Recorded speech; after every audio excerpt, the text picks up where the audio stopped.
सियासत एक ऐसी दलदल है जिसमें डूबकर हर एक रिश्ता खत्म हो जाता है।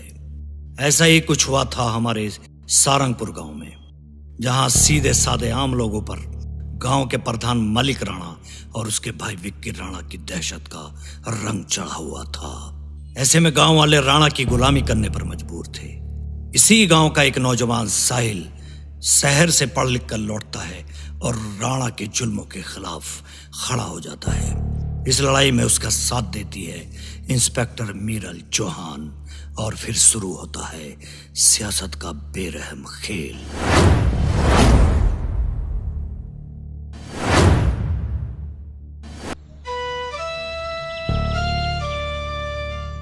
अरे राजेश।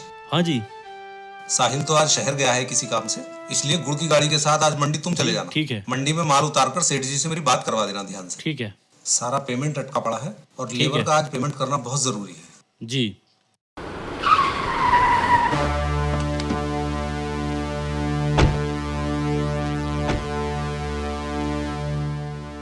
कहाँ है पे तेरा भाई? तेरा भाई किधर है? क्या बात है बिल्ला, तुम्हें क्या काम पड़ गया मेरे भाई से? राणा साहब ने याद किया है उसे। राणा साहब ने? मगर क्यों? ऐसा क्या कर दिया उसने? ये तहकीकात राणा साहब से करना, जल्दी बता कहाँ छुपाया इसे। मैं क्यों छुपाऊंगा उसे? वो किसी काम से शहर गया हुआ है। अरे क्या किया है मेरे भाई ने? कुछ तो बताओ। अबे फिर तो तू ही चल। चल बैठ, चल चल बैठ। अरे सुनो तो सही। अरे अरे क्या किया है मेरे भाई ने? चल बैठ, वरना गोली मार दूंगा। अबे बैठ।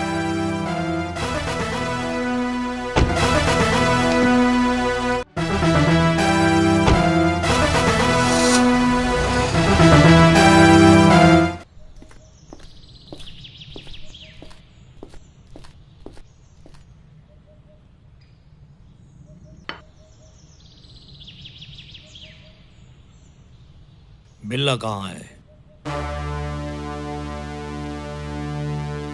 जी राणा साहब। कौन है ये साहिल जिसने राणा के खिलाफ टेंडर बनने की जुर्रत की है? राणा साहब, वो इकबाल का छोटा भाई है। वो नया नया शहर से आया है। ओह अच्छा, यहाँ भी शहर का माहौल समझ रहा होगा बेचारा। नहीं जानता कि यहाँ की हवाओं पर भी राणा का कब्जा है। इस इलाके के लोगों को सांसें भी राणा की मर्जी से लेनी पड़ती हैं। बिल्ला, अब तक तो ये एहसास तुम्हें उसे करा देना चाहिए था। राणा साहब, मैं गया था आज, वो तो मिला नहीं, उसका भाई मिला, मैं उसे उठा लाया। कहाँ गया है वो?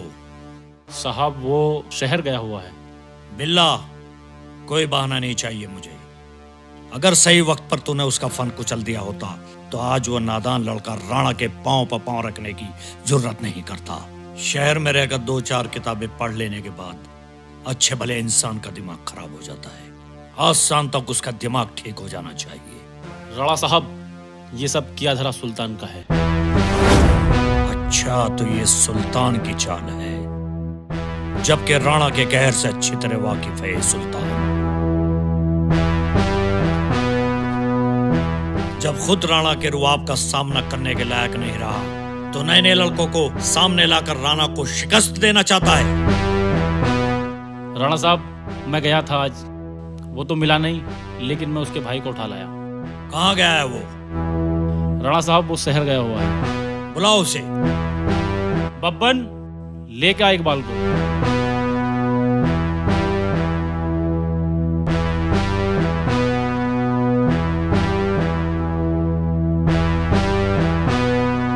राणा साहब, मेरे भाई से कोई गलती हुई है क्या? गलती नहीं, गुनाह हुआ है तुझसे और तेरे भाई से। इकबाल, तू तो जानता है राणा अपने गुनाहगारों को सजा जरूर देता है। लेकिन राणा साहब, उसने क्या किया है? सुल्तान के बहकावे में आकर तेरे भाई ने प्रधान बनने का ख्वाब देखा है, वो भी राणा के सामने। अब अजगर की दुम पर पैर रखेगा तो अजगर के कहर को तो झेलना पड़ेगा। राणा साहब, वो नादान है, अभी तो वो गांव आया है। वो आपके बारे में ज्यादा कुछ जानता भी नहीं है। मैं समझाऊंगा उसे, आइंदा वो ऐसी गलती नहीं करेगा। और राणा दोबारा मौका देता भी नहीं है। तेरे भाई ने राणा का वजूद नापने की भूल की है।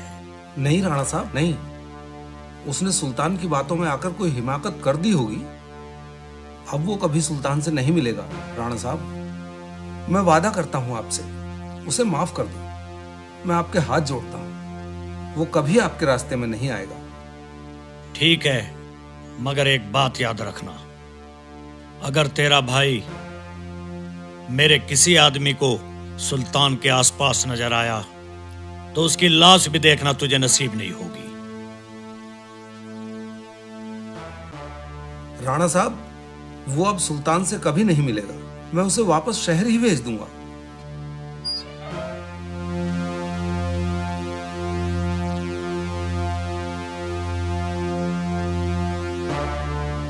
इकबाल, तू तो जानता है ना, सुल्तान हमारा जानी दुश्मन है, और जो सुल्तान का है वो हमारा नहीं, और जो हमारा नहीं वो इस गांव में नहीं रह सकता।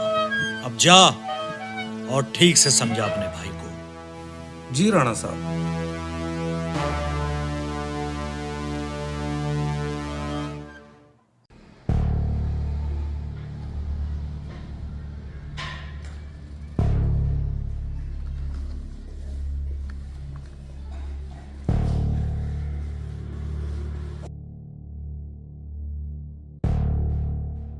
तुझे बार बार समझाने के बाद भी तेरी बात समझ में क्यों नहीं आती? ये सरकारी टेंडर वेंडर लेना हमारे बस की बात नहीं है, क्योंकि ये सरकारी टेंडर जो है ना, ये हमेशा रसूखदार लोगों को मिलते हैं, और हमारे इलाके में मलिक राणा के सामने कोई भी आदमी ऐसा नहीं है जो टेंडर भरना तो दूर फाइल भी भर सके। इसलिए ये टेंडर हमेशा मलिक राणा को ही मिलता आया है, और इस बार भी उसे ही मिलेगा। और वैसे भी हमारी इतनी हैसियत कहां जो हम उससे दुश्मनी मोल लें।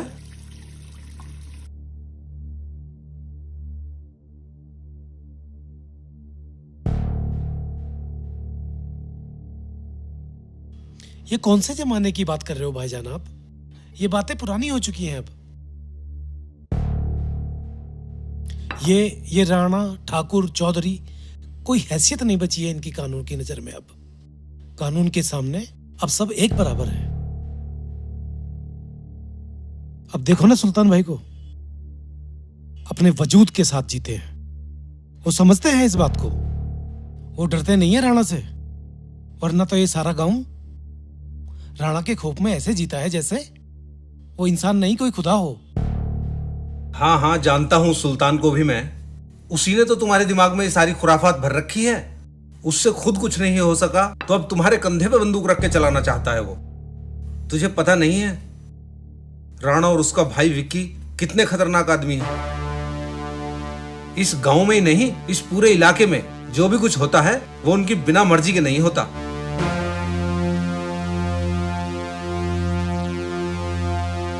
बड़े बड़े सरकारी अफसर और नेता उसके आगे पीछे घूमते हैं।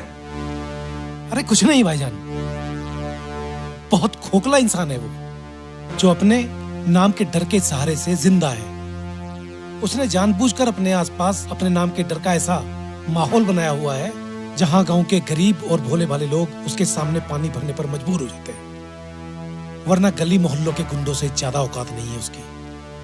अब वो किसी का कुछ नहीं बिगाड़ पाएगा, लेकिन जरूरत इस बात की है कि पहले हमें उससे डरना बंद करना पड़ेगा।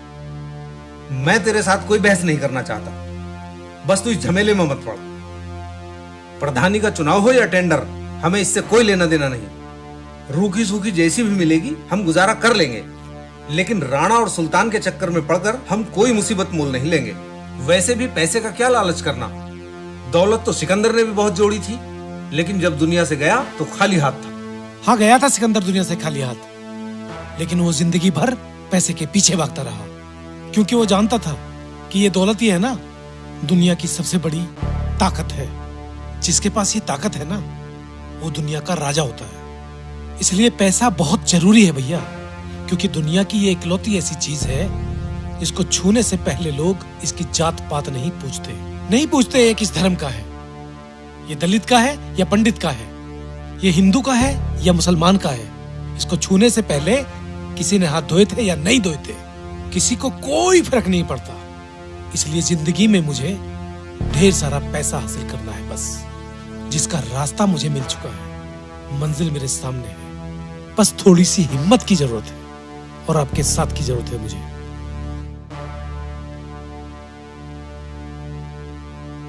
मैं बड़ा भाई हूं तुम्हारा, तुमसे पहले और ज्यादा दुनिया देख चुका हूं। सत्ता और दौलत के लालच की जिस नाव में सुल्तान ने तुम्हें बिठाया है ना, उसका मुकद्दर सिर्फ डूबना है। आप राणा का खौफ अपने दिल से निकाल दीजिए बस, फिर देखना सब कुछ आसान लगने लगेगा। काश ऐसा हो सकता है, लेकिन यहां कोई तुम्हारा साथ देने वाला नहीं है। तुम अकेले रह जाओगे।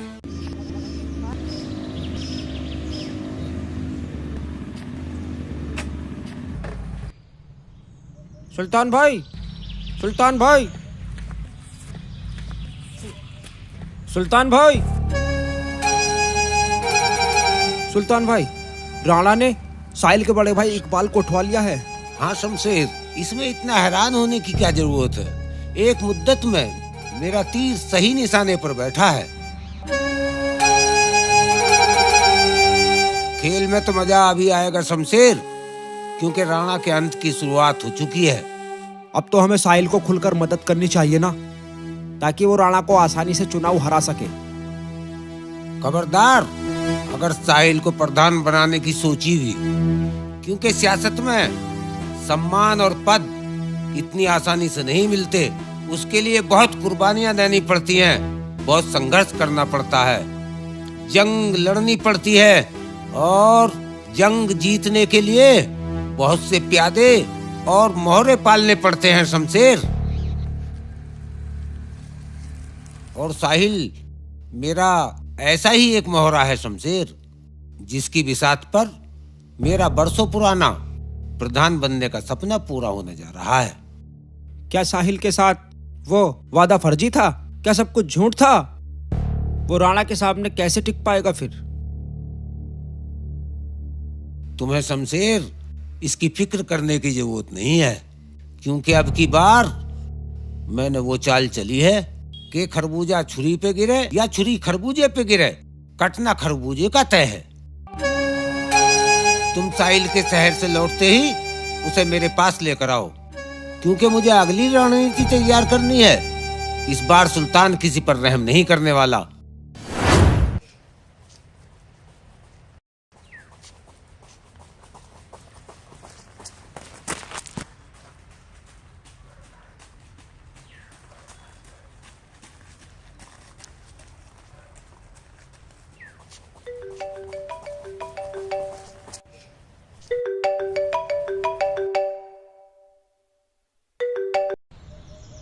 जय हिंद सर। जी सर, जी सर, जी सर। कहाँ sir? Okay okay, no problem sir, no problem. जी सर, आई हैंडल इट। जी जी, ओके ओके सर। सर मैं अपना काम पूरी मेहनत और ईमानदारी से करूंगी, आपको शिकायत का कोई मौका नहीं मिलेगा। जी sir. So once again thank you so much. जय हिंद सर।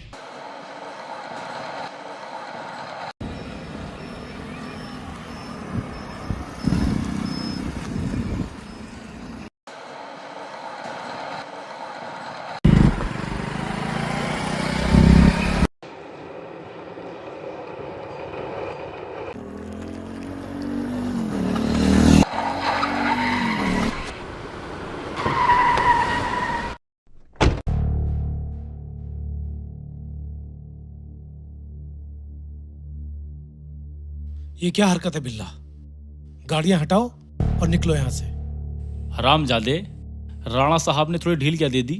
अपने आप को नेता ही समझने लगा। अबे ओ भाड़े के टट्टू, मेरे साथ तमीज से पेश आ, वरना ये 2 कौड़ी की गुंडागर्दी की भाषा बहुत भारी पड़ेगी तुझे। अबे ओ बिल्ला,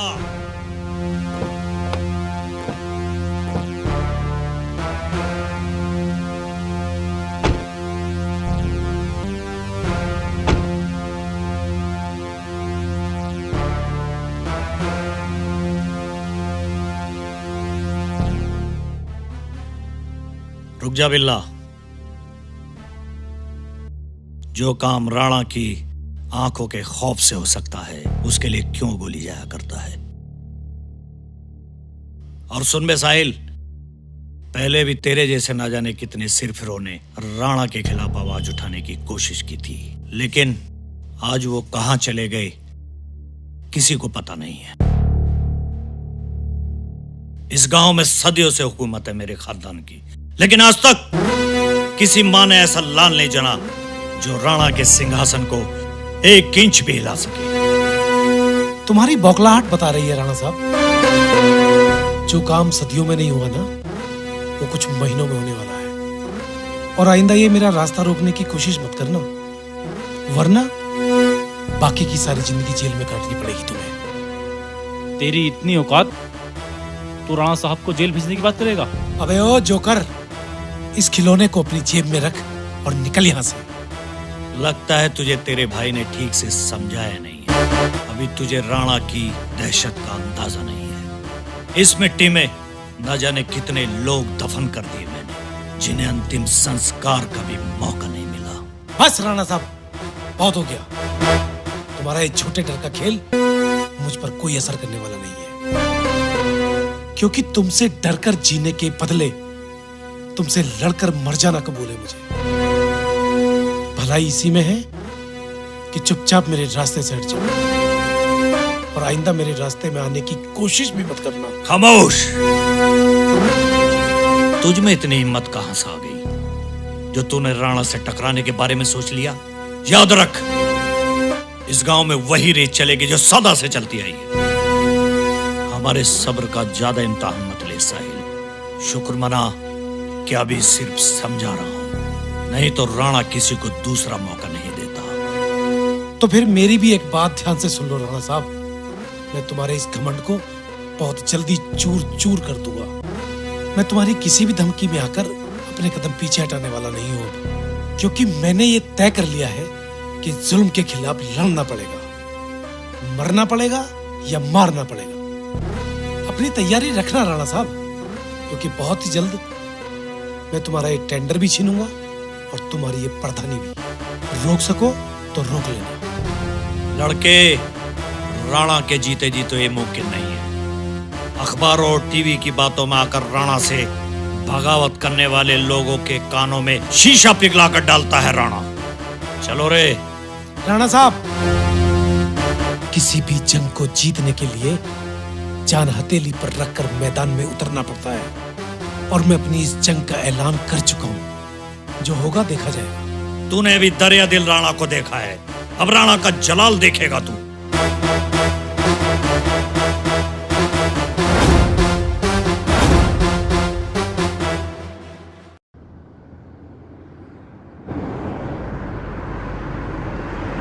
अरे दीवाना मस्ताना हर जाई सौदाई, अरे मैं हूँ आशिक आशिक आवारा।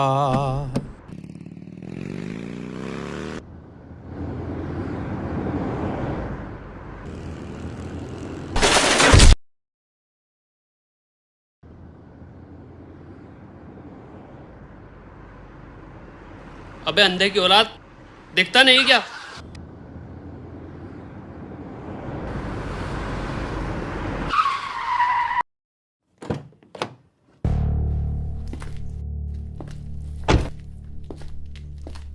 क्या बोला बे? देखो, थोड़ा तमीज से बात करो। साले, तू विक्की राणा को तमीज सिखाएगा? तू विक्की राणा को तमीज सिखाएगा? क्या बदतमीजी है? हम इस इलाके के पत्रकार हैं, मल्ले प्रसाद नाम है हमारा। साले, जानता हूं तुझे भी और तेरी पत्रकारिता को भी। कैसा पत्रकार है तू जो विक्की राणा को नहीं जानता, अपने बाप को नहीं जानता? मुझ पर हाथ उठाने का अंजाम अपने भाई मलिक राणा से पूछना। वो अच्छी तरह से जानता है मेरा नाम भी और मेरा काम भी। अच्छा, तो तेरी वजह से मेरा भाई 2 घंटे तक थाने में बैठा रहा था। साले, कुछ सालों के लिए मैं बाहर क्या चला गया? तुझ जैसे 2 टके के पत्रकार मेरे भाई से पंगा लेने लग गए हैं?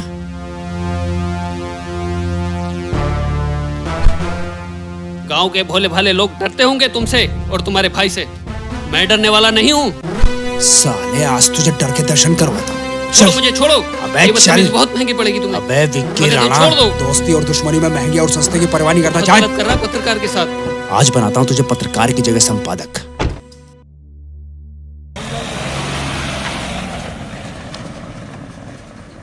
देखो तुम ठीक नहीं कर रहे हो ये। अबे चुप। हाँ बिल्ला। राणा साहब ने कहा है कि बहुत जल्दी रेलवे स्टेशन पहुंचो। अबे तू सबसे पहले फार्म हाउस पहुंच जल्दी। एक मुर्गी हाथ लगी है, उसके अंडे निकालने हैं। ठीक है भैया। उसने मेरे भाईजान को उठाकर बहुत बड़ी गलती की है सुल्तान भाई। उसने उन्हें नहीं धमकाया बल्कि मुझे ललकारा है। इसका जवाब मुझे आज के आज देना पड़ेगा उसे। यही तो चाहता है राणा साहिल। मतलब ये कि तुम जज्बात में आकर कोई गलती करो और वो अपने कानूनी कुत्तों का सहारा लेकर तुम्हें जेल भिजवा सके। तो फिर क्या करूं? ऐसे ही हाथ पे हाथ रख के बैठा रहूं? चुपचाप तमाशा देखता रहूं राणा की बदतमीजियों का? साहिल भाई, मुंह तोड़ जवाब देना है राणा को। अरे आप चाय लो साहिल भाई, पहले आप चाय लो। लो त्यागी, चाय लो।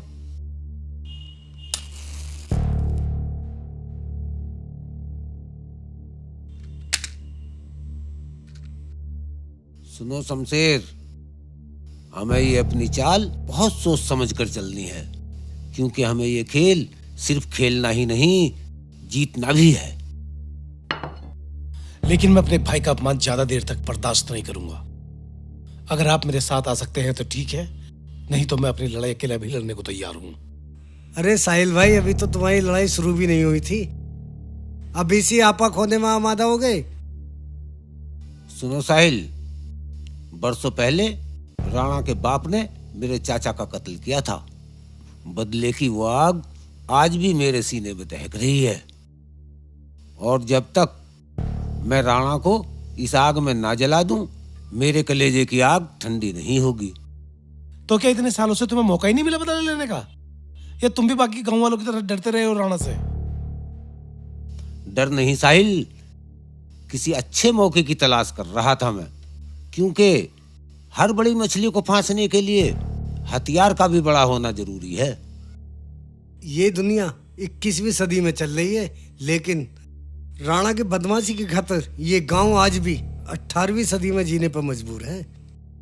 इस गांव में ज्यादातर लोग गरीब और मजलूम राणा के सताए हुए लोग रहते हैं। यही कारण रहा कि मैं जब भी राणा के खिलाफ खड़ा हुआ, किसी ने मेरा साथ नहीं दिया। लेकिन अब आप आए हो तो उम्मीद की एक नई किरण जागी है। अब मैं पीछे नहीं हटूंगा। साहिल भाई, आप किसी बात की चिंता मत करना, हम हर कदम तुम्हारे साथ हैं साहिल। ये लड़ाई मिलकर लड़ेंगे राणा से, चाहे हमें कुछ भी करना पड़े। इस गांव के अगले प्रधान तुम होंगे साहिल। तो फिर ठीक है सुल्तान भाई, कल का सूरज राणा की बर्बादी का पहला दिन होगा। लखनऊ से मुझे फोन आ चुका है मिश्रा जी का, मैं कल सुबह फाइल लेकर जाऊंगा लखनऊ। ना ना ना, नहीं, ये गलती मत करना। फाइल लेकर इकबाल को भेजना। अरे वो नहीं जाएंगे कभी भी, मैं जानता हूँ। वो तो मेरी जिद के सामने मजबूर है, वो तो मुझे खुद रोकते रहते हैं। ये किन झमेलों में पड़ गया तू यहाँ आकर? समझने की कोशिश करो साहिल, राणा के कुत्ते तुम पर नजर गड़ाओ बैठे हैं। इकबाल पे कोई शक भी नहीं करेगा। एक बार ये फाइल मिश्रा के हाथों पहुंच जाए, समझो उसी दिन से राणा की उल्टी गिनती शुरू। ठीक है सुल्तान भाई, अब मैं चलता हूँ, घर पे भाईजान अकेले होंगे। और सुनो साहिल, किसी भी बात से घबराना नहीं। सुल्तान आपका भाई है, हमेशा आपके साथ खड़ा मिलेगा। बहुत शुक्रिया सुल्तान भाई।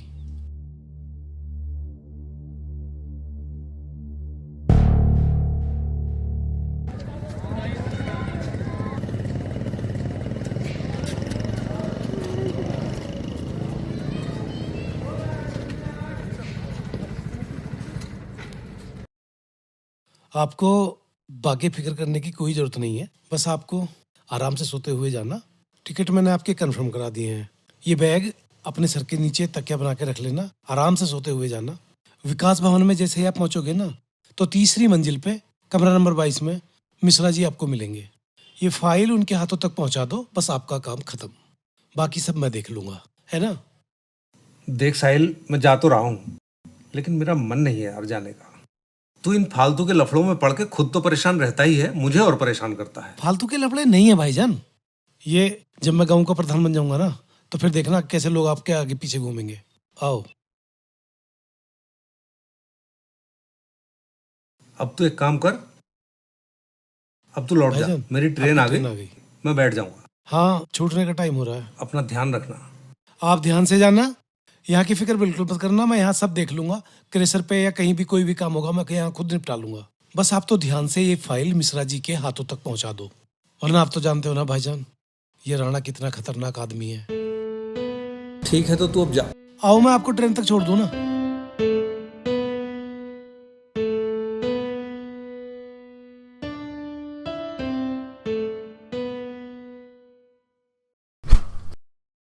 अरे सॉरी मैम। कोई नहीं, इट्स ओके। मेरा ध्यान कहीं और था, मैं आपको देख नहीं पाया। कोई बात नहीं। अच्छा सुनिए। जी मैम। वो सारंगपुर किधर है, तुम बता सकते हो क्या? आप सारंगपुर जाएंगी? जी हाँ। सारंगपुर यहाँ से 3 किलोमीटर की दूरी पे है। जाना तो वही है, अगर आप साधन बता देंगे तो मेरे लिए आसान हो जाएगा। सारंगपुर जाने के लिए वैसे तो यहाँ से कोई साधन नहीं मिलता है, ये बड़ी मुश्किल है। यहाँ पर अपने निजी वाहनों से ही लोग आते और जाते हैं। वैसे मैम, सारंगपुर में आप किसके यहाँ जाएंगी? सारंगपुर थाने में। तो फिर आपको कोई रिसीव करने नहीं आया? मेरी पोस्टिंग है वहाँ पर। सारंगपुर में? जी, सारंगपुर थाने की मैं नई इंचार्ज हूँ। तो अगर आपको ठीक लगे तो मैं आपको सारंगपुर तक छोड़ सकता हूँ। ये जो आपका सफर है मैं आसान कर सकता हूँ। आप कहाँ परेशान होंगे, मैं देख लेती हूँ, कुछ मिल जाता है तो। नहीं, इसमें परेशानी की क्या बात है। मैं भी सारंगपुर का रहने वाला हूँ और इस वक्त मैं सारंगपुर ही जा रहा हूँ, तो आपको फिक्र करने की जरूरत नहीं है। चलिए, बहुत अच्छा, शुक्रिया। अगर आपको बेहतर लगे तो आप मेरे साथ चल सकती हैं। आपका ये सारंगपुर का सफर मैं चंद मिनटों में पूरा करके आपको आपकी मंजिल तक पहुँचा सकता हूँ। चलिए, फिर तो मजबूरी है, कोई ऑप्शन नहीं है, फिर तो चलना पड़ेगा। हाँ, लेकिन एक चीज जरूर है कि आपको कार की बजाय मेरी बाइक से ही काम चलाना पड़ेगा। कोई बात नहीं, आई विल मैनेज। चलिए फिर। तो फिर चलिए, आप लाइए आपका बैग मुझे दे दीजिए। नहीं, इसकी जरूरत नहीं है। अरे नहीं, घबराइए मत मैडम, हम सारंगपुर के लोग हैं, अपने मेहमानों की इज्जत करना अच्छी तरह से जानते हैं। ओके।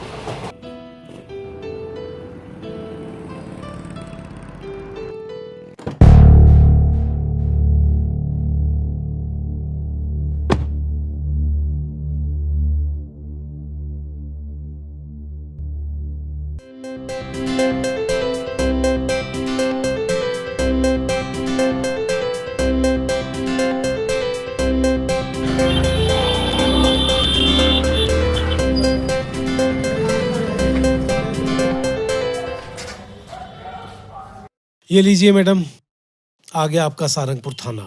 बेहद शुक्रिया मुझे मेरी मंजिल तक पहुंचाने के लिए।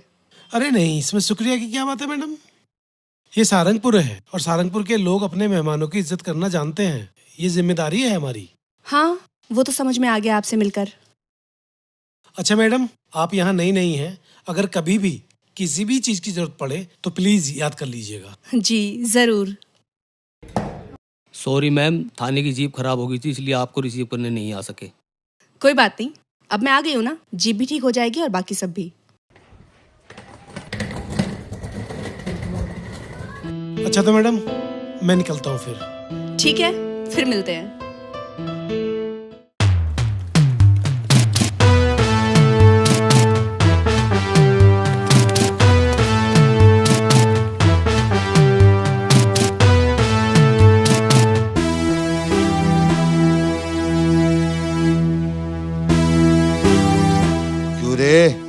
बहुत गर्मी चढ़ गई है तुझे, बब्बन से बच के भागेगा। बब्बन के बारे में तू जानता नहीं है। साले, तू अपनी और अपने परिवार की अगर सलामती चाहता है तो वो अपनी जमीन हमारे नाम कर दे। सुन बब्बन, मैं किसी भी कीमत पे तुझे अपनी जमीन नहीं दूंगा।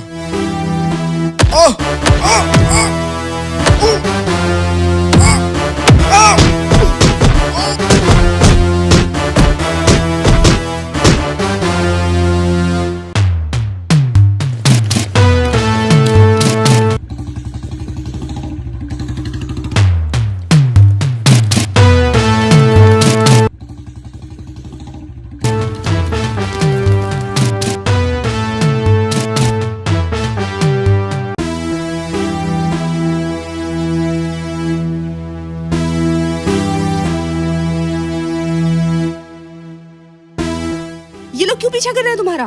दीदी, मैं इसी गांव का रहने वाला हूँ। ये लोग मेरी जान लेना चाहते हैं। भाग साले, कहाँ तक भागेगा? बब्बन के कहर से तुझे कोई नहीं बचा पाएगा। मैडम मुझे बचा लो इनसे। अबे ओए, खबरदार, अगर एक कदम और आगे बढ़ाया तो।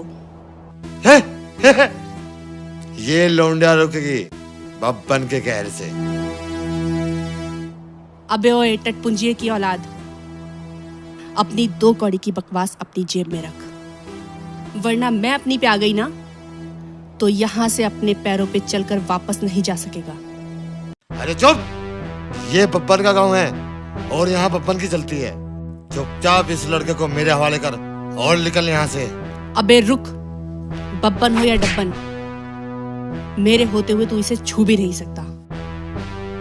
वो तो आज तेरा वक्त अच्छा है, मेरा आज मारपीट का बिल्कुल भी मूड नहीं है, वरना तुझ जैसे सड़क छाप मीरल चौहान के सामने टिक भी नहीं सकते। चल निकल यहाँ से। लगता है तू ऐसे नहीं मानेगी।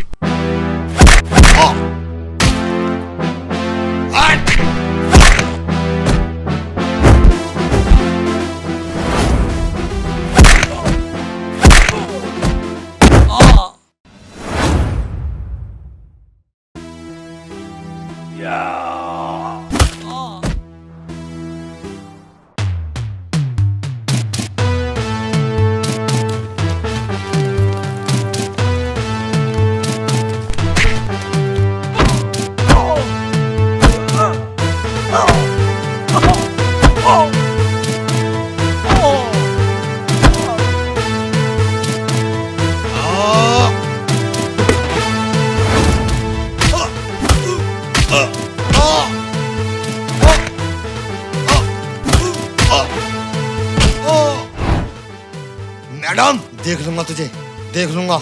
चल निकल निकल। तुझे देख लूंगा मैडम।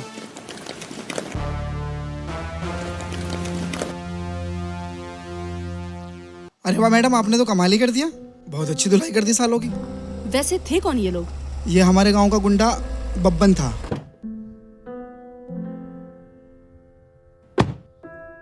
क्या हुआ? ये कौन है? मैडम ये जीनवाल सर है, हमारे गांव के बहुत अच्छे आदमी हैं।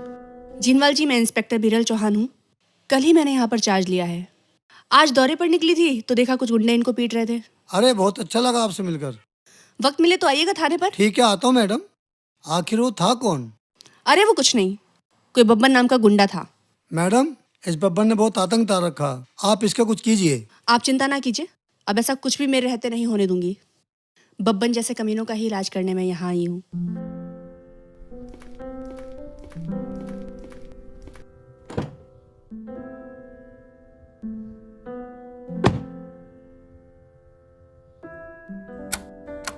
चलो, तुम अपना ख्याल रखना। अगर कोई प्रॉब्लम हो तो मुझे इन्फॉर्म करना थाने में। Okay madam.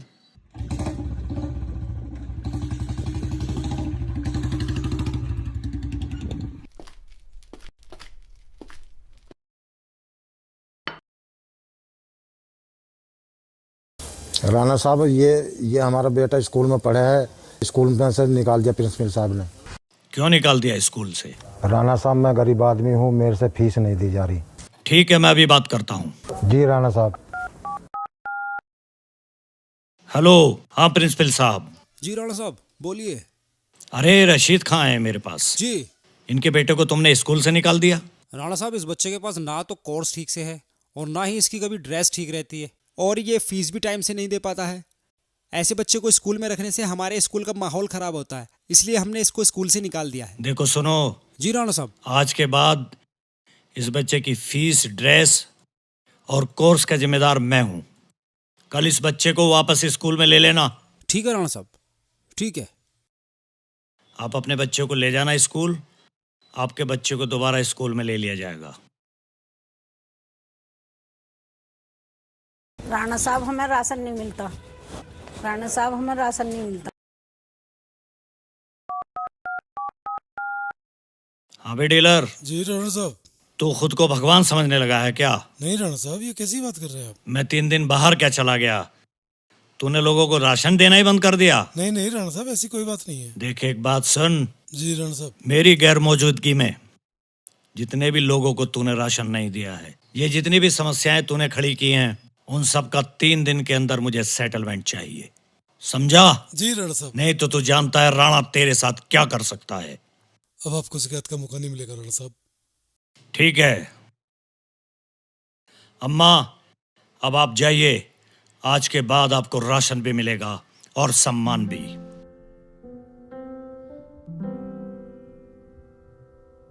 राणा साहब हमारे छत टूट गई है, हमें घर बनवाना है, हम बहुत गरीब आदमी हैं। अरे मैं कुछ दिन बाहर क्या रहा, यहाँ पर सब कुछ उलट पलट हो गया। कोई बात नहीं, आपको फिक्र करने की कोई जरूरत नहीं। अगले 1 हफ्ते में आपका मकान आपको बनवा कर दे दिया जाएगा। विकी कहाँ है? जी वो तो स्टेशन गए हैं मैडम को रिसीव करने के लिए। अच्छा जी, वेरी गुड।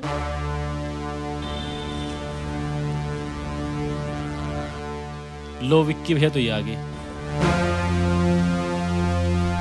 भैया उस साहिल को ठिकाने लगाना पड़ेगा। अब क्या हुआ? साला औकात भूल गया अपनी। मैं स्टेशन गया था ना उस पुलिस वाली को रिसीव करने के लिए,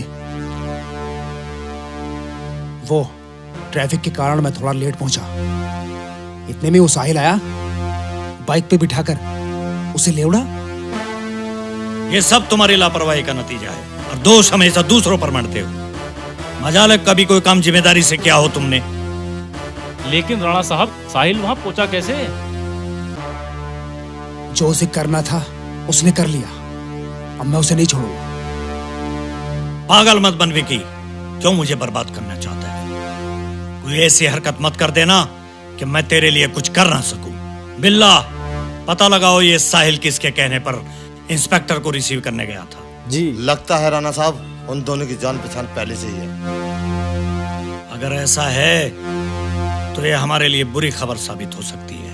कांस्टेबल सुनील ने हमें मौका दिया था, लेकिन तुम्हारी बेवकूफी की वजह से यह मौका हमने गवा दिया। राणा साहब हो सकता है इंस्पेक्टर खान ने साहिल से मिलकर ये राजनीति रची हो। जो भी हो मुझे शाम तक इसकी जानकारी चाहिए। जी। और सुनो विकी, कुछ दिन अपने गुस्से पर काबू रखो। अब कहाँ जा रहे हो? Police station. नहीं कहीं मत जाओ, मैं खुद देख लूंगा। भैया थोड़ा भरोसा करो मुझ पर, मैं उस इंस्पेक्टर से मिलकर उसे शीशे में उतारना चाहता हूँ। ठीक है जाओ, लेकिन ध्यान रहे कोई बात बिगड़ ना पाए। आजकल हालात हमारे पक्ष में नहीं है। ठीक है भैया।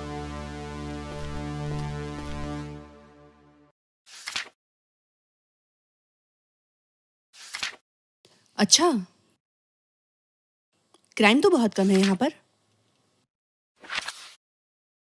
ये पुलिस की सतर्कता है या मेहरबानी? नहीं मैम, ऐसी कोई बात नहीं है। जो भी यहाँ आता है उसकी सुनवाई भी की जाती है और शिकायत भी दर्ज होती है। मैडम दोनों पक्षों को बिठाकर उनकी सहमति से समझौता करा दिया जाता है। मैडम छोटे मोटे केस जो लड़ाई झगड़े के होते हैं उन्हें हम यहीं निपटा देते हैं। मतलब यहाँ? चल बे बैठ जा। हेड। मैडम मलिक राणा यहाँ सब कुछ संभाल लेते हैं, उनके रहते हुए यहाँ कोई दिक्कत नहीं आती। राणा जी इस गांव के माई बाप हैं, उनके रहते हुए यहाँ परिंदा भी पर नहीं मार सकता। लगता है आप पर काफी मेहरबान है ये राणा। इसको क्यों पकड़ कर लाए हो? मैडम ये हापुड़ अड्डे पे जेब काट रहा था, जेब कतरा है ये। इसको हवालात में डालो और कार्यवाही करके इसको जेल भेजो।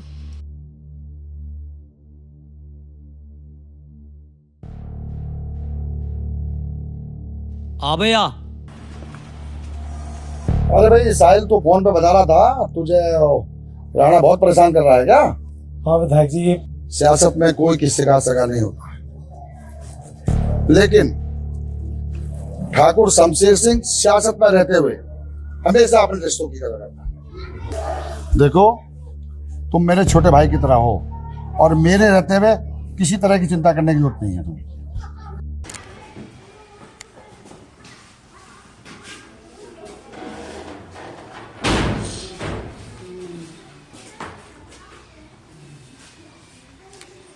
जी नागर साहब, भगवत वाले केस का क्या हुआ? उसकी जो प्रोग्रेस रिपोर्ट है मैडम, वो कंप्लीट है, आप देख लीजिए। लाइए देखती हूँ।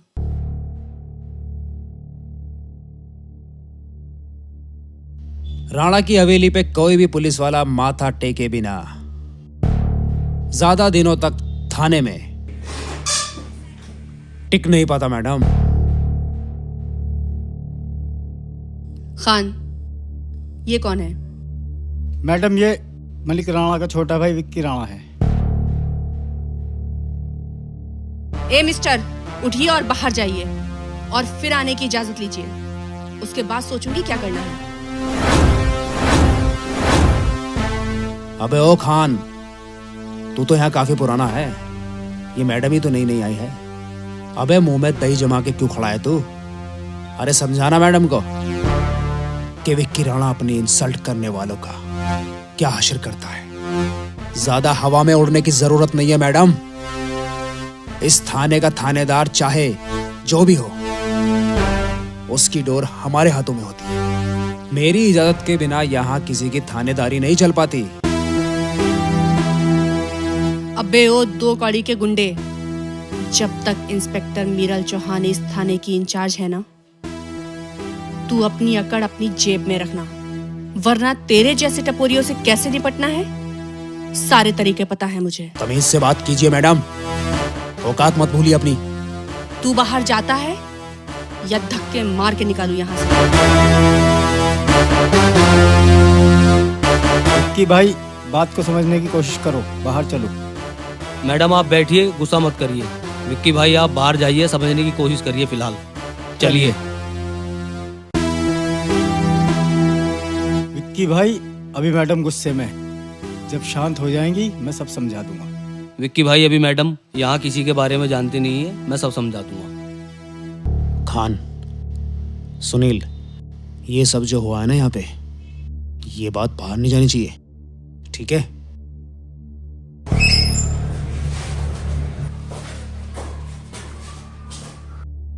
और आज के बाद ये विक्की मुझे थाने के आसपास नजर नहीं आना चाहिए।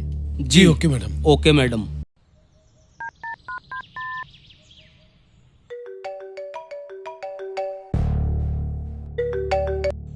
हेलो। अरे बिल्ला भाई, ये विक्की भैया को क्यों भेज दिया थाने? क्यों, क्या हुआ? यहाँ आती हो मैडम से भिड़ गए और बहुत तू मैं हो गई। अच्छा। बिल्ला भाई मैडम बहुत कड़क है, अभी नई आई है, थोड़ा वक्त लगेगा, सब ठीक हो जाएगा। तो कुछ ज्यादा तो नहीं हुआ ना वहाँ पर?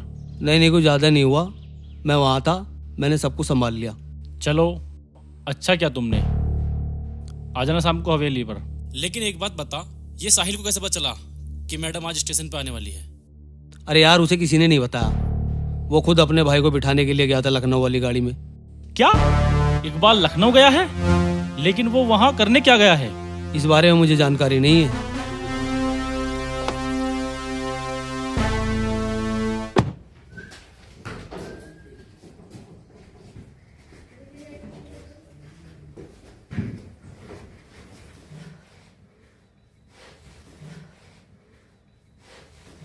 रूप कुमार की फाइल चाहिए मुझे।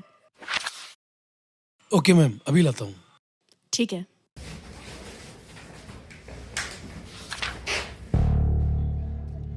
अरे बाबा कहाँ? साहब से मिलना मुझे। बड़े साहब से? अरे हमें बता दो क्या बात है साहब बाबा। को ही बताऊंगा, बड़े साहब से मिलवाओ। अरे बड़े साहब अभी नहीं मिलेंगे, कल। अरे नागर जी, कौन है ये बाबा? अंदर भेजो इनको। जाओ।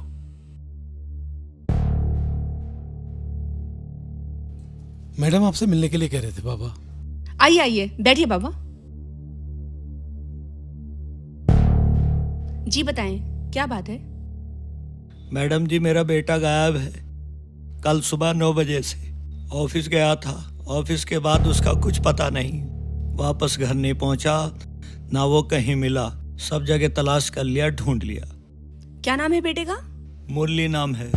क्या करता है वो? वो पत्रकार है। सब जगह देख चुके हैं आप? हाँ। आपको किसी पर कोई शक है? नहीं। किसी से कोई झगड़ा, कोई दुश्मनी? नहीं मैडम, हमारा किससे झगड़ा हो सकता है? हम तो गरीब आदमी है।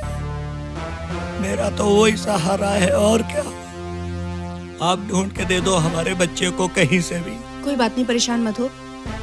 ये उसका फोटो है मैडम। ठीक है बाबा, आप परेशान मत होइए। बहुत जल्द आपका बेटा आपके पास होगा। नागर जी। जी मैडम। ये तस्वीर लीजिए और आसपास में जितने भी थाने हैं सब में इसको सर्कुलेट कीजिए। ओके। और इनका बेटा जिस रास्ते से जाता था और गांव में जितने भी लोग हैं, ऑटो वाले, खोखे वाले या किसान, जिस तरह के भी लोग मिले, आप उन सबसे जानकारी लीजिए और अपडेट मुझे दीजिए। जी मैडम। और सुनील जी, बाबा को ले जाइए और इनकी रिपोर्ट लिखिए। जी मैडम। ठीक है मैडम, भगवान आपका भला करे।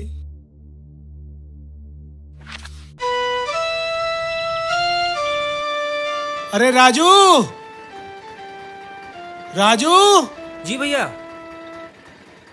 अरे यार तू एक काम कर। जी।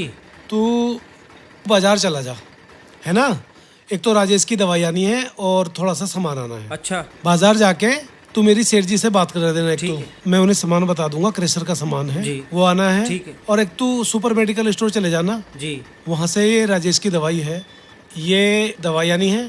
ठीक है। ये पैसे ले जाओ, अगर पैसों की और जरूरत पड़े जी तो सेठ जी से जाकर मेरी बात करा देना। ठीक है जी। अबे यार, इन भाईजान को भी कौन समझाए। देखो स्टेशन से पैदल चले आ रहे हैं, अगर ये मुझे बता देते तो किसी को भेजना देता रिसीव करने के लिए। सलाम। क्या भाईजान, अगर आ रहे थे तो मुझे बता देते ना, मैं आपको रिसीव करने के लिए आ जाता स्टेशन पे। पैदल आने की क्या जरूरत थी? अरे कोई बात नहीं, मैं ट्रेन में बैठा बैठा अकड़ गया था। मैंने सोचा घूमता फिरता ऐसे ही निकल जाऊंगा, कोई दिक्कत वाली बात नहीं। अच्छा चलो ठीक है, आप आराम करो, मैं आपको खाने के लिए कुछ भिजवा देता हूँ। अच्छा वो मिश्रा से कुछ बातचीत हुई? ना, मिश्रा से मेरी कोई खास बातचीत ना हुई, मैं तो उन्हें फाइल दे के चला आया। चलो ठीक किया आपने। लेकिन यार एक बात है, वो मिश्रा राणा और उसके भाई विक्की से बड़ी खुन्नस खाए बैठा है। इनकी इसी लड़ाई का तो हमें भरपूर फायदा मिलने वाला है। फाइल तो ले आए हो ना?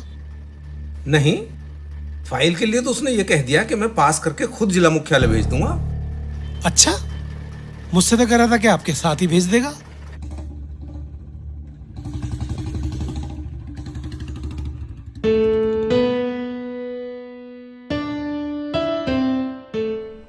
मीरल मैडम, अरे यार मैं भूल गया, मुझे वहां भी जाना था थाने में। कांस्टेबल खान का फोन भी आया था। लेकिन ये है कौन? अरे भाईजान, ये हमारे थाने की नई इंचार्ज है, मैडम मीरल चौहान। कोई नहीं, मैंने सोचा मैं खुद ही आ जाती हूँ, इसी बहाने अपना इलाका भी देख लूंगी और आपकी क्रेशर का गुड़ भी खा लूंगी। अरे मैम, ये तो बहुत अच्छा किया आपने। मैं अभी आपको बहुत ताजा ताजा और गर्म गुड़ खिलवाता हूँ। अरे राजेश। अरे तू राजेश को छोड़, मैं कर। अरे नहीं भाईजान, मैडम ये मेरे बड़े भाई हैं, इकबाल भाई। इकबाल जी नमस्ते। नमस्ते। आप कैसी हैं? मैं ठीक। ठीक है साहिल, तुम बात करो आपस में, मैं गुड़ भिजवाता हूँ। ठीक है भाईजान, ओके। आइए मैं आपको थोड़ा क्रेशर घुमा देता हूँ। जी जी बिल्कुल। साहिल, कोई मुरली प्रसाद पत्रकार है यहाँ पर? हाँ। वो 2 दिन से लापता है। क्या? जी हाँ। मुरली भी गायब हो गया? मुरली भी मतलब? मुरली भी मतलब ये कि वो राणा के खिलाफ रूपकुमार हत्याकांड में मुख्य गवाह है। उसको तो गायब होना ही था, क्योंकि वो केस अब डिसीजन पे आने वाला है। तो क्या इसमें राणा और उसके भाई का हाथ हो सकता है? बिल्कुल हो सकता है, आप खोद कर देखिए ना, कुछ ना कुछ जरूर मिलेगा। अब इसकी तह तक जाना ही पड़ेगा, यानी कि मुझे राणा से भी मिलना चाहिए। जी बिल्कुल। लो पहले आप गुड़ खाइए, आ गया आपका ताजा ताजा और गरम गरम गुड़, ये लीजिए। वाकई बहुत टेस्टी है, ये तो बहुत शानदार गुड़ है।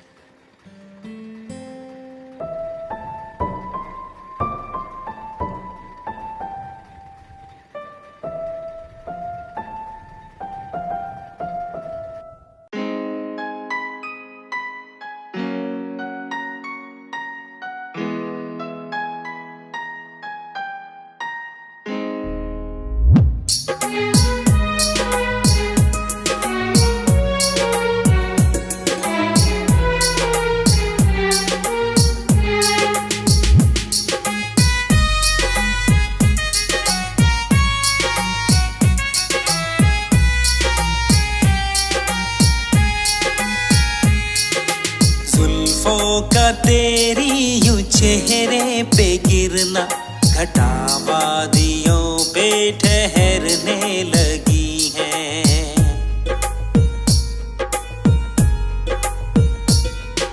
जुल्फों का तेरी यूं चेहरे पे गिरना, घटा वादियों पे ठहरने लगी है। मुझे प्यार तेरा जब से मिला है, मेरी जिंदगी जिंदगी लग रही है।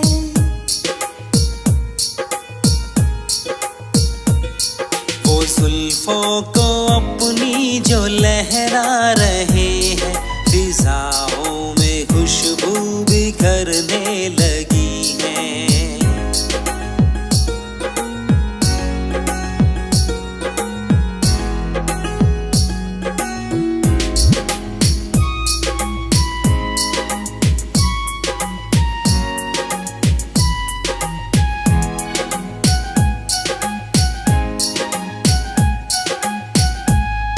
तुम्हें चाहती हूँ, तुम्हें मानती हूँ, मैं खुद से भी ज्यादा तुम्हें जानती हूँ।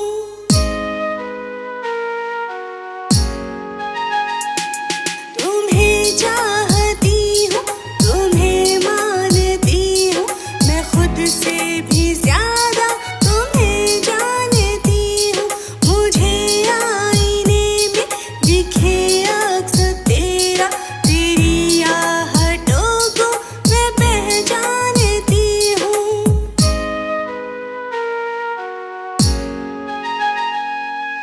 महबूब बन के जो दिल में तू आया, ज़माने की हमको खुशी मिल गई है।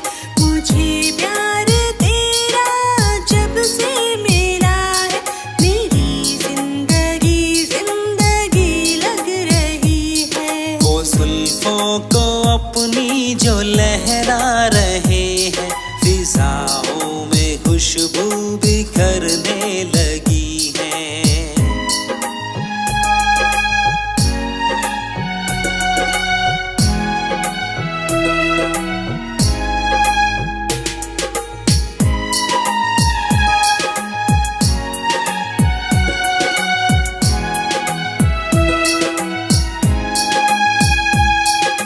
ख्वाबों में तेरा शबो रोज आना, हमें दुनिया वाले यूं रुसवा करेंगे।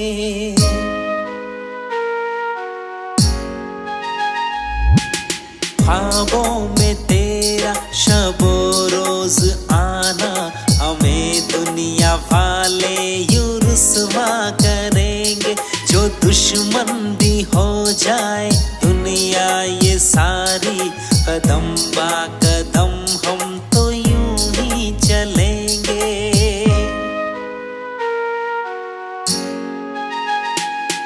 जरा छू के देखो मेरे हमनशी, तुम्हें देख कर मैं पिघलने लगी हूँ।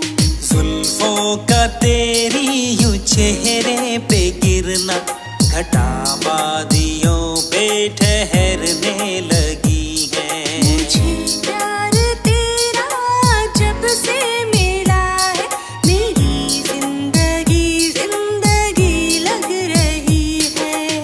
जुल्फों का तेरी यूं चेहरे पे गिरना, घटा वादियों पे ठहरने लगी है। मुझे प्यार तेरा जब से मिला है, मेरी जिंदगी जिंदगी लग रही है।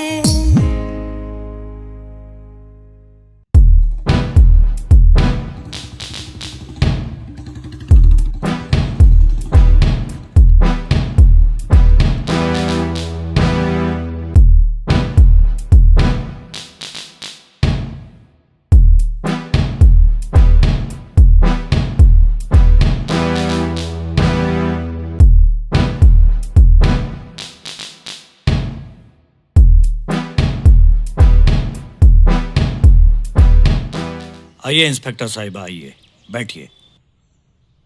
अच्छा हुआ आप खुद ही आ गई, ना तो मैं मिलने के लिए आने वाला था।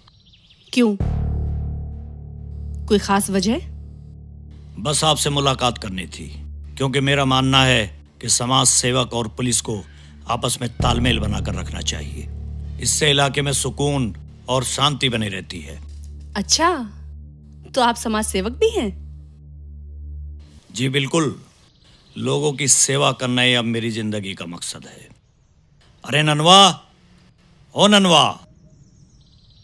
जी राणा साहब, ननवा तो खेत पर गया है। अरे हमारे थाने की इंस्पेक्टर आई हैं, कुछ चाय पानी का इंतजाम करो इनके लिए। जी नहीं, इसकी कोई जरूरत नहीं है, मैं भी किसी और काम से आई हूँ। जी बोलिए ना इंस्पेक्टर साहिबा, राणा की हवेली पर आई हो तो आपके हर मुश्किल का हल निकलेगा। आपके गांव का पत्रकार है मुरली प्रसाद, 2 दिन से गायब है। अच्छा, ये कब हुआ? मुरली तो बड़ा भला लड़का है, बड़ी क्रांतिकारी सोच है उसकी। वो रूप कुमार हत्याकांड में भी तो आपके खिलाफ गवाह है ना? हाँ, तो उसका इससे क्या लेना देना है? क्या लेना है और क्या देना है ये तो अभी साफ साफ नहीं कहा जा सकता, लेकिन वादा करती हूँ मुरली को बहुत जल्द ढूंढ निकालूंगी। फिलहाल तो आप अगर पुलिस की कुछ मदद करना चाहते हैं तो कर सकते हैं। मदद तो हम आपकी करेंगे, लेकिन मैं आपको बता दूं, राणा कभी कोई काम छुप कर नहीं करता। राणा किसी इंसान को मरने नहीं देता और राणा का खौफ किसी इंसान को जीने नहीं देता। और रही आपके खौफ से मरने वालों की बात, तो समझ लीजिए आज से उन्हें जिंदगी मिल गई, क्योंकि जहां पर मैं होती हूं वहां पर खौफ सिर्फ इंस्पेक्टर मीरल चौहान का होता है। और मैं अच्छी तरह से जानती हूं कानून से खिलवाड़ करने वालों को उनकी औकात में कैसे रखा जाता है। इंस्पेक्टर साहिबा, राणा उस तूफान की तरह है जो जब तक शांत रहता है तो हर तरफ खामोशी और शांति बनी रहती है। जब ये आता है तो अपने साथ सब कुछ तहस नहस कर देता है।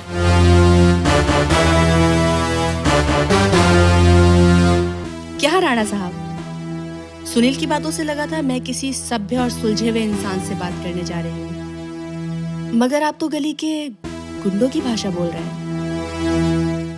मुझे यहाँ सरकार ने कानून व्यवस्था बनाए रखने के लिए भेजा है, और ये कैसे करना है मुझे अच्छी तरह से आता है।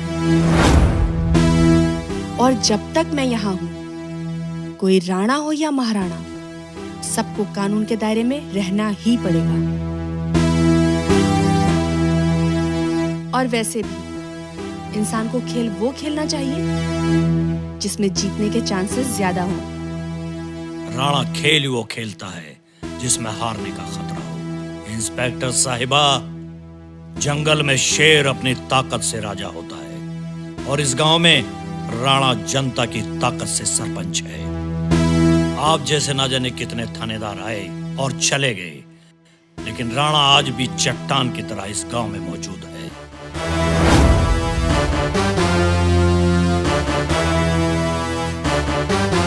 लेकिन शेर जब आदमखोर हो जाता है तो वो राजा बनने के काबिल नहीं रहता, उसे कुत्ते की मौत मार दिया जाता है।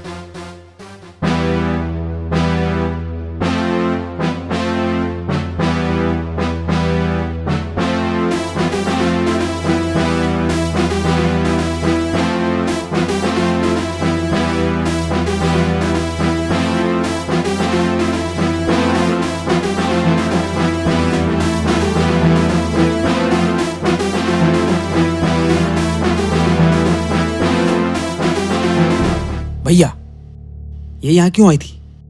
अरे कुछ नहीं, मुरली के बारे में इन्वेस्टिगेशन कर रही थी बेचारी। नहीं जानते कि राणा इंसान नहीं अजगर है जो अपने दुश्मन को मारता नहीं निगल जाता है, लेकिन उसकी हिम्मत की दाद देनी पड़ेगी। राणा को राणा की हवेली पर आकर चैलेंज करने की हिम्मत करती है। मुझे समझ नहीं आता अब तक आप उस साहिल को क्यों छोड़े हुए हैं? क्या उसके प्रधान बनने का इंतजार है? अगर ऐसे ही चलता रहा तो वो तो अपने मकसद में कामयाब हो जाएगा और हम लोग सड़ेंगे पूरी जिंदगी जेल में। इस गांव पर सदियों से हुकूमत है हमारी। राणा को शिकस्त देने वाला आज तक इस दुनिया में पैदा नहीं हुआ। बस मुझे सही वक्त का इंतजार है। क्या आपको पता है ये पुलिस वाली यहाँ आने से पहले उस साहिल से मिली है गन्ने के क्रेशर पे? क्या? ये पक्की खबर है भैया। बिल्ला,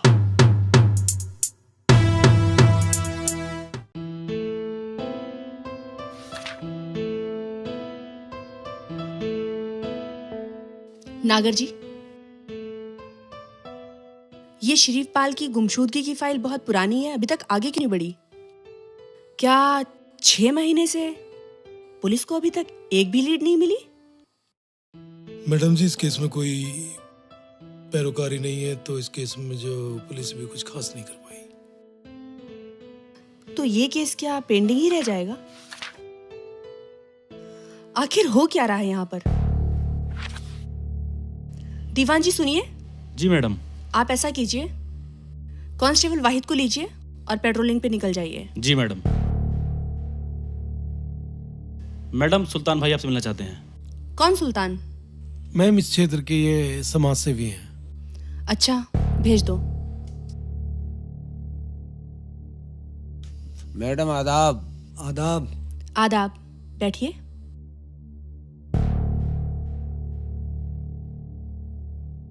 मैडम, श्रीपाल का भाई जो रामपाल है उसने रिपोर्ट तो लिखाई थी थाने में, लेकिन जब से उसके बाद वो थाने में भी नहीं आया, और ना ही वो उसके गांव में भी गए थे, वहां भी नहीं दिखाई दिया वो। मतलब श्रीपाल का भाई भी गायब हो गया? ये कैसे थाना चला रहे हो आप? क्या राणा का इस केस से कोई संबंध हो सकता है? मैडम, ये श्रीपाल राणा के हवेली पे जो है ना, नौकरी क्या करता था? मैडम, दरअसल बात यह है कि राणा के छोटे भाई विक्की को श्रीपाल ने रामाधीर की लड़की के साथ रंगे हाथों पकड़ लिया था, तभी से वो बेचारा गायब है। मैडम, श्रीपाल हो या रूप कुमार, आपके इन केसों में मदद करने के लिए मैं तैयार हूँ। मलिक राणा का सारा काला चिट्ठा मेरे पास है। मैडम, रामपाल तो बेचारा अपने भाई की लड़ाई लड़ना चाहता था, लेकिन विक्की ने उसके बेटे को मारने की धमकी दे दी। वो तभी से गायब है वहाँ से। वैसे रामपाल है कहाँ आजकल?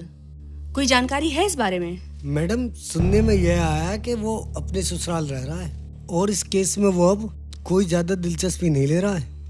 मैडम, मैंने उससे कई बार कोशिश की मिलने की, लेकिन वो आज तक सामने ही नहीं आ पाया। यानी पुलिस पे से उसका भरोसा उठ चुका है। अगर वाकई आप इन केसों के बारे में जानते थे तो पुलिस के पास इससे पहले क्यों नहीं आए? मैडम, दरअसल बात यह है कि ये थाना आज तक राणा के इशारों पे चलता चला आया है। पिछले अफसरों को अगर उसकी चापलूसी से फुर्सत होती तो शायद कोई मदद के लिए आगे आता। तो अब तक यहाँ पर सारे पुलिस अधिकारी भ्रष्ट ही आए हैं? नहीं मैडम, ऐसा नहीं है। जो अधिकारी ईमानदारी से काम करना चाहते थे, राणा ने उन्हें ज्यादा समय तक टिकने नहीं दिया इधर। अच्छा। लेकिन मैडम, जब से आपने विक्की को हड़काया है ना, तो हमें भी और गांव वालों को भी आपसे काफी उम्मीद जगी है। मैडम, ये मलिक राणा जो है ना, दयावान के भेष में एक राक्षस है, जो अपने विरोधियों को बड़ी सफाई के साथ खा जाता है और सबूत तक भी नहीं छोड़ता। फिलहाल सुल्तान जी, अगर आपके पास मुरली प्रसाद के बारे में कोई भी जानकारी हो तो आप मुझे बता सकते हैं। वो कल सुबह 9 बजे से गायब है। नागर जी, आप तो इन सब चीजों से वाकिफ हो। विक्की और बिल्ला को उठाओ, ठोको, सारा खेल सॉल्व। इसका मतलब राणा से मिलना बहुत जरूरी हो गया है। खैर, देखती हूँ क्या कर सकती हूँ इस मामले में। अच्छा मैडम, अब इजाजत। अच्छा, ठीक है।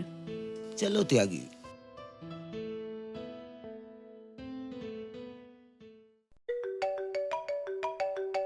हाँ साहिल। जी भाईजान। कहाँ है तू?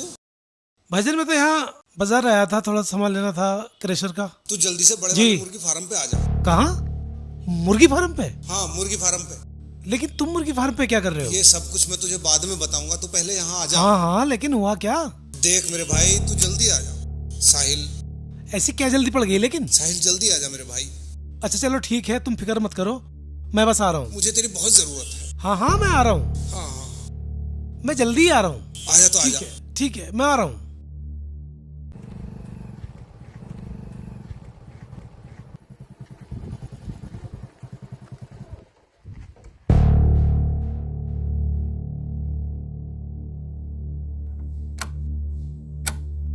इकबाल भाई, भाईजान,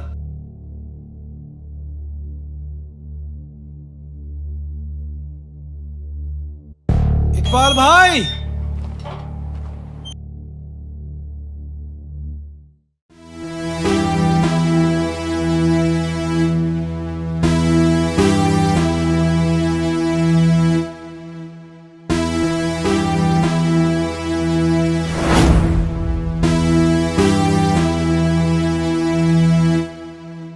भाईजान कहाँ है मेरे? भाईजान, भाईजान, किसी का भाई किसी की जान, भाईजान।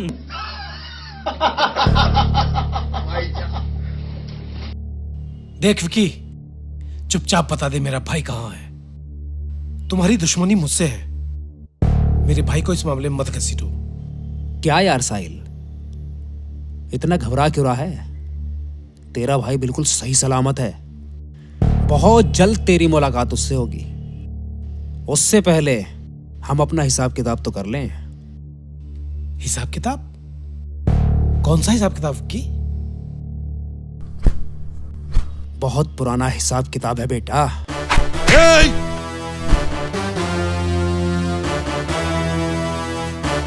बहुत समझाया तुझे, लेकिन सुल्तान का मोहरा बनकर तूने अपनी मौत को दावत दी है। कहाँ है तेरा वो आका सुल्तान? बुला उसको। विक्की, चुपचाप बता दे मेरा भाई कहाँ है। क्या क्या है तूने उसके साथ? उसके साथ तो कुछ नहीं किया, लेकिन तुझे आज ऐसी मौत मारूंगा, लोग अगले 100 साल तक मिसाल देंगे कि राणा से टकराने से पहले 1000 बार सोचेगा।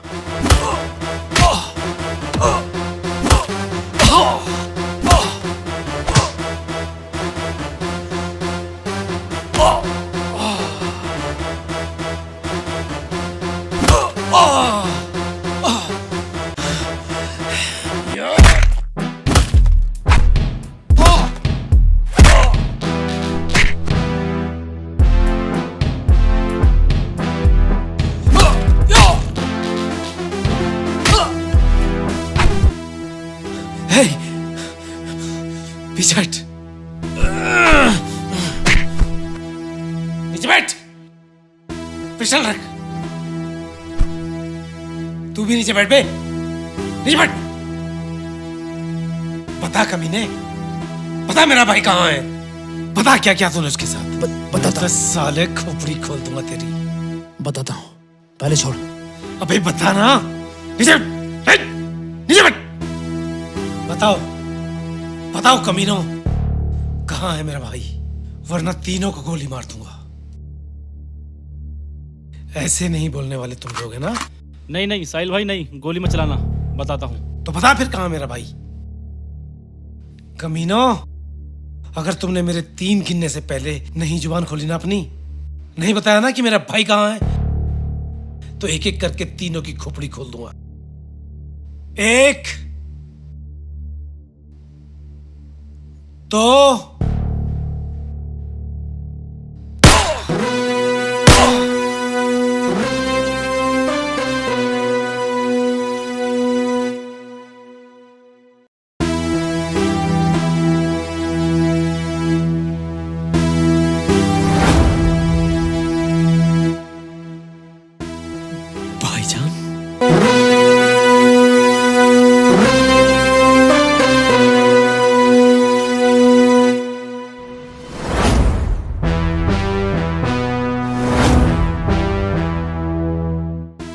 ले भाई, बहुत याद कर रहा था ना तू अपने भाई को। कर ले आखिरी मुलाकात। आ गया तेरा भाई।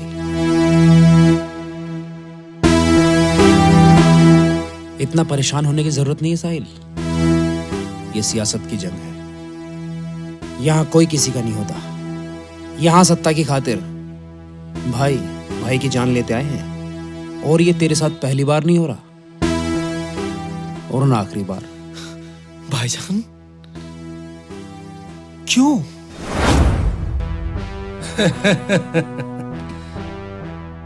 ठीक कहता है विक्की, सियासत और पैसा कभी भी कुछ भी करा सकता है।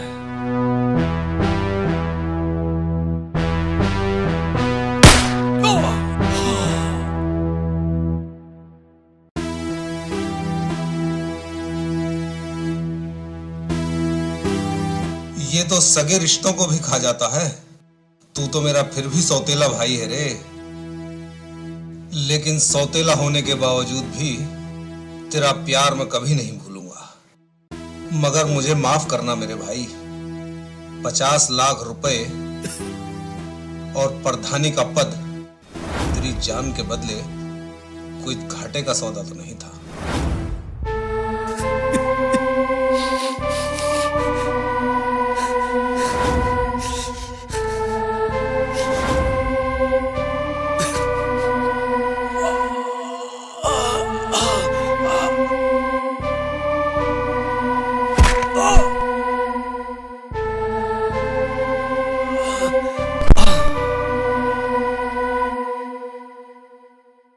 चलो भाई, पहले सुल्तान को फोन करके यहां बुलाते हैं और बाद में पुलिस को फोन कर देंगे।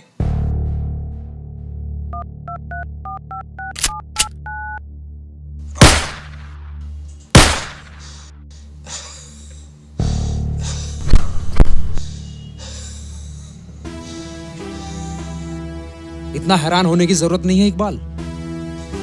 वादा तोड़ दिया छोटे ठाकुर। वादा? वादा मलिक राणा ने किया था। विक्की राणा अपने दुश्मन से कोई डील नहीं करता। और वैसे भी बात अगर पैसों तक होती तो मैं मान भी लेता, लेकिन प्रधान तो विक्की राणा ही बनेगा। सियासत में कोई समझौता नहीं।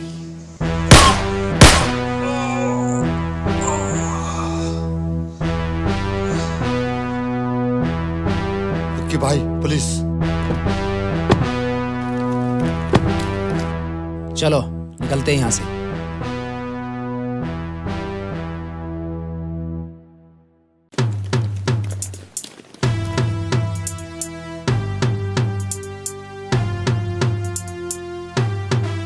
चेक करो जरा। मैडम ये तो मर चुका है। पकड़ो सालों को, ज्यादा आगे नहीं गए होंगे अभी।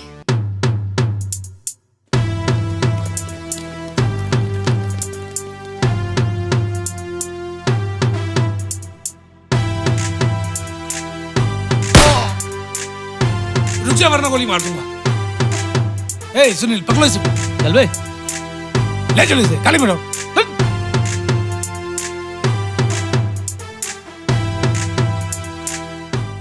नहीं नहीं, छोड़ दो मुझे। नहीं नहीं, जाना दो।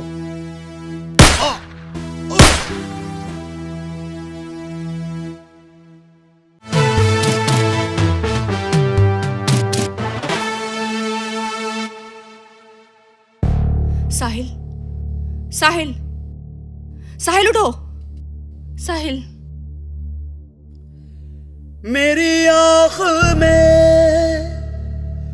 चुभता सारा मंजर,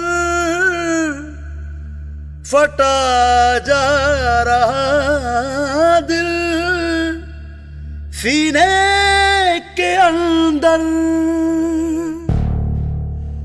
मेरे हाथ कांपे, जुबां मेरी लर्ज़े, उमड़ आया मुझ पे गमों का समंदर।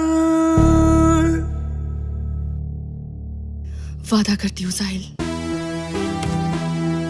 राणा के पूरे खानदान को तबाह कर दूंगी।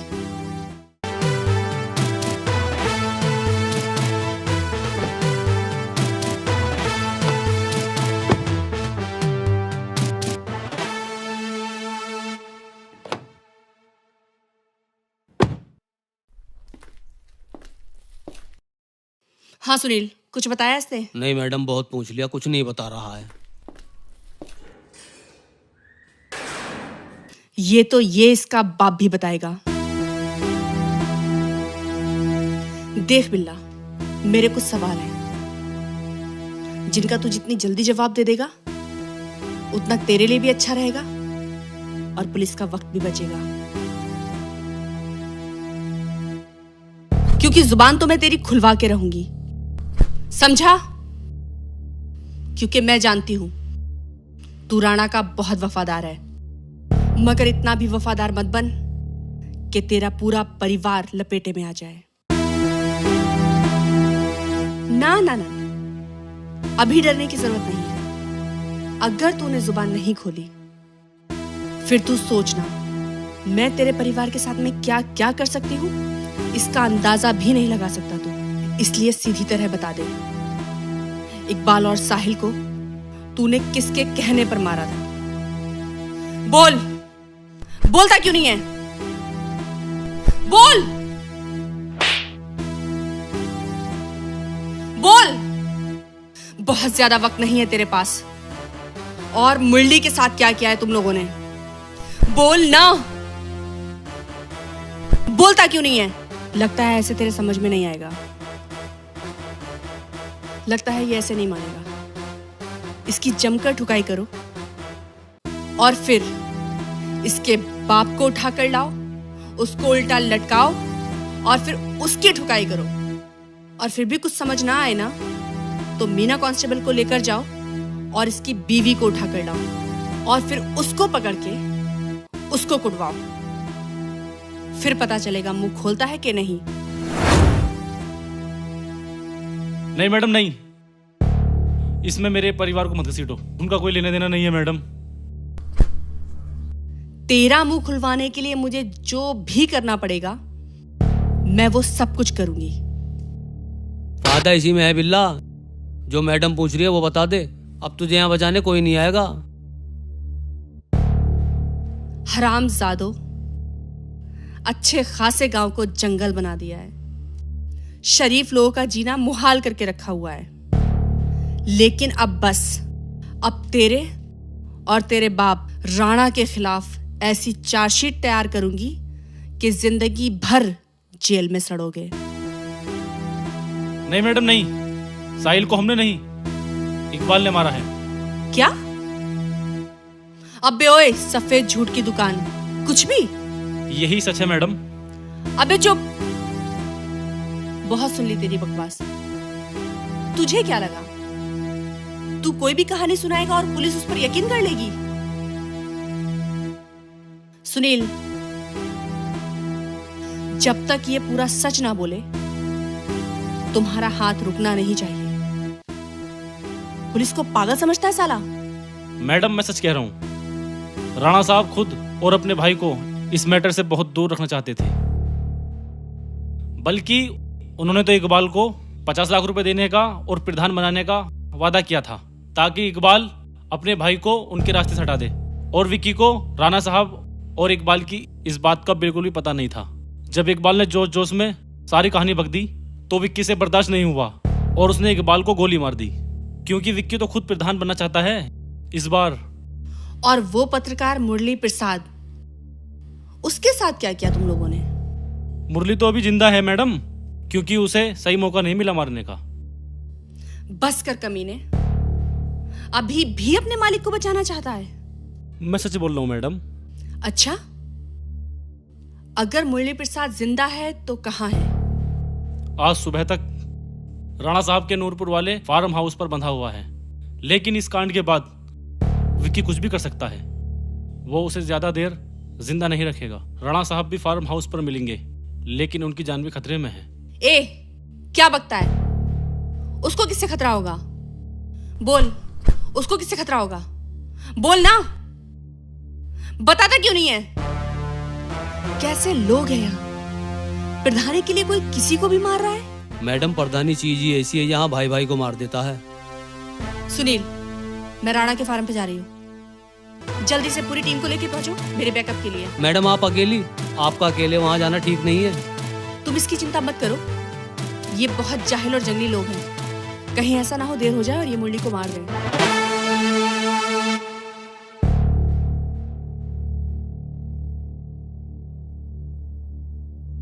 मुरली प्रसाद, मैंने तो सोचा था रूप कुमार की हत्या को भूलकर आगे बढ़ेगा तू, लेकिन अफसोस मेरी कोई अच्छी बात मानने के लिए तैयार ही नहीं है। इसलिए मजबूरी में तुझे भी तेरे दोस्त के पास भेजना पड़ रहा है।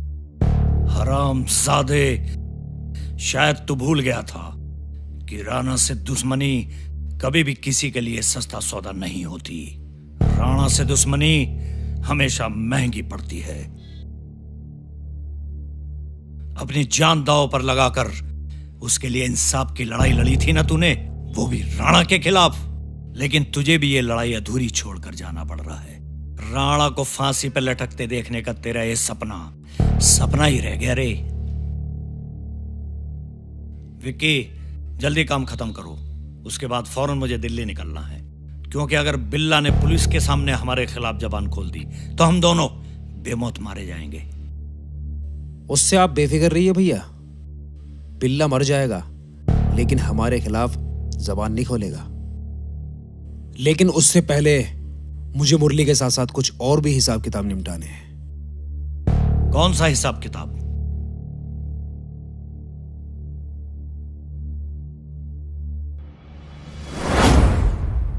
ये क्या समझ आके विक्की?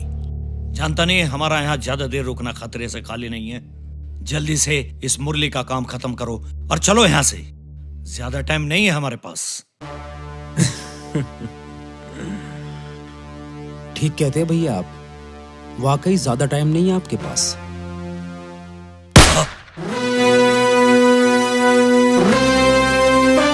ये तूने क्या क्या छोटे अपने भाई को ही?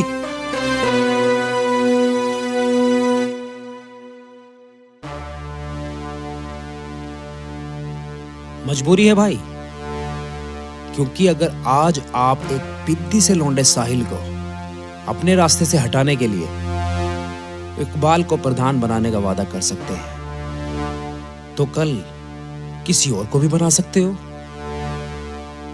और ये मैं बहुत अच्छी तरह से जानता हूं, अगर एक बार प्रधानी हमारे परिवार से गई तो फिर कभी वापस नहीं आ सकती। मैंने बचपन से आज तक सिर्फ एक सपना देखा था कि एक दिन इस गांव का प्रधान बनूंगा। उसका क्या, मेरा सपना तो सपना ही रह जाता। अगर इकबाल अपनी इस डील के बारे में मुझे ना बताता तो।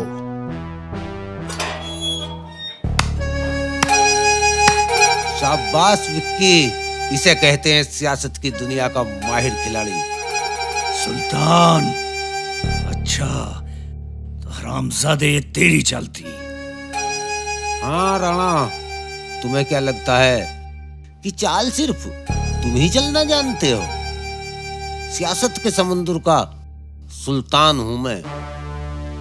राणा, आज तेरा खेल खत्म। विक्की, राणा साहब को जल्दी मुक्त करो इनके पापी जीवन से। इनके सीने पर बहुत बोझ है पापों के। इस दो कोड़ी के आदमी की बातों में आकर ये तूने क्या कर दिया विक्की? अरे मेरे लिए तो मेरा भाई नहीं बेटा था तू, मेरा बेटा था तू। अपने भाई पर भरोसा नहीं रहा तुझे। मुझे माफ करना भैया, गांव में अपने परिवार का कद और पद बचाने के लिए तुम्हारा मरना बहुत जरूरी है। तुम्हें मरना पड़ेगा भैया। बहुत बड़ी गलती कर दी तूने मेरे भाई। अब भी वक्त है, यहां से भाग जा, नहीं तो ये शैतान तुझे भी नहीं छोड़ेगा। चला जा यहां से। विक्की मेरे भाई, तेरी जान खतरे में है। मेरी चिंता मत करो भैया आप।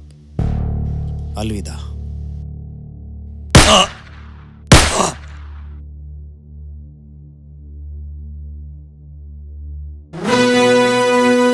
सुल्तान भाई, समझाओ अपने पंटर को, इसे शायद दोस्त और दुश्मन की पहचान नहीं है। विक्की, अपना पिस्तौल मुझे दो, वरना ये गोली चलाने में भी देर नहीं करेगा। चुपचाप अपने हाथ ऊपर कर ले विक्की, इसी में तेरी भलाई है। क्या? इतना बड़ा धोखा? धोखा नहीं, अदा है विक्की। जो बोओगे वही पाओगे। मुझे इतनी हैरत से देखने की जरूरत नहीं है। 40 साल से इंतकाम का जो बोझ अपने कंधों पर लिए फिर रहा हूं, उससे निजात पाने का आज दिन है मेरा। क्योंकि अब मुझसे सहन नहीं हो पा रहा है, इस गांव का अगला प्रधान सुल्तान होगा।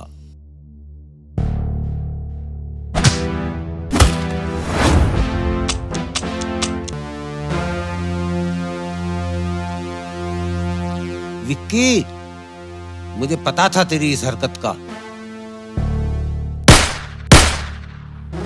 खबरदार सुल्तान, अगर 1 इंच भी आगे बढ़ा ना तो जिंदगी भर अपने पैरों पे चल नहीं सकेगा।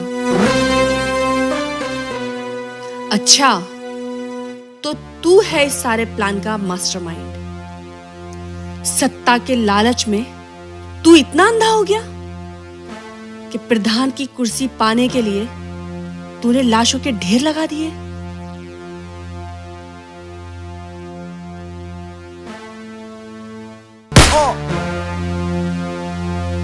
कमीने, इंसानियत के नाम पे वो धब्बा है तू, जिसको अगर आज नहीं धोया तो ये सारे समाज को गंदा कर देगा। तेरे इस चक्रव्यूह में फंसकर वो बेचारा साहिल अपनी जान गंवा बैठा। नहीं जानता था वो कि नाक को दूध पिला रहा है। जितना मान सम्मान वो तुझे देता था ना, तू जरा सा भी उसके काबिल नहीं था। मैडम, आज बरसों पुराना मेरा ख्वाब पूरा होने जा रहा है। मुझे छोड़ दो और बदले में जो चाहो मांग लो। अबे चुप! कुछ भी देने की औकात नहीं है तेरी। अगर अपनी जिंदगी की सलामती चाहता है तो खामोशी से नीचे बैठ जा। बैठ, हाथ ऊपर कर, हाथ ऊपर कर। ए, ऊपर हाथ कर, नीचे बैठ। बैठ नीचे। अगर किसी ने भी होशियारी करने की कोशिश की तो गोली सीधा सर में मारूंगी।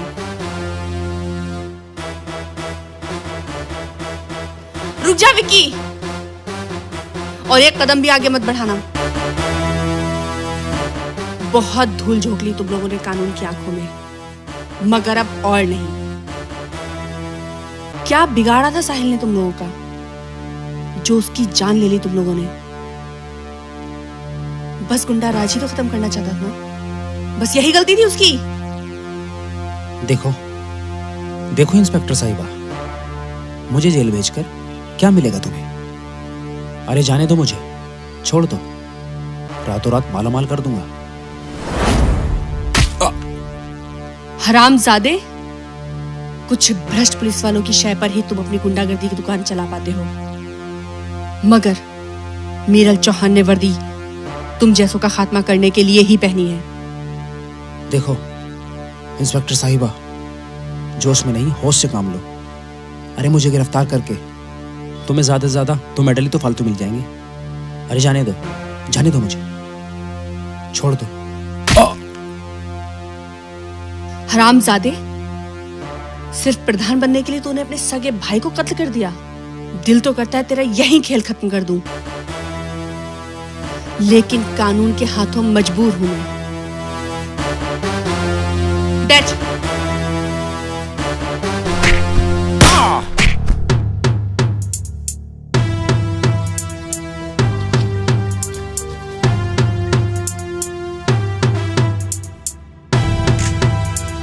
रुक जा विक्की, वरना गोली मार दूंगी तुझे।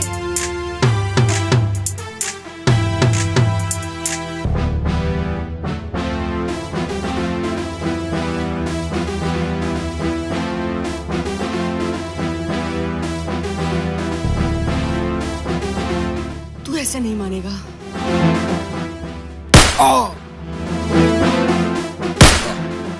तेरे जैसे जाहिल जानवर कभी सुधारे नहीं जा सकते, इसलिए तेरा ठिकाना अब जेल नहीं कब्र होगा।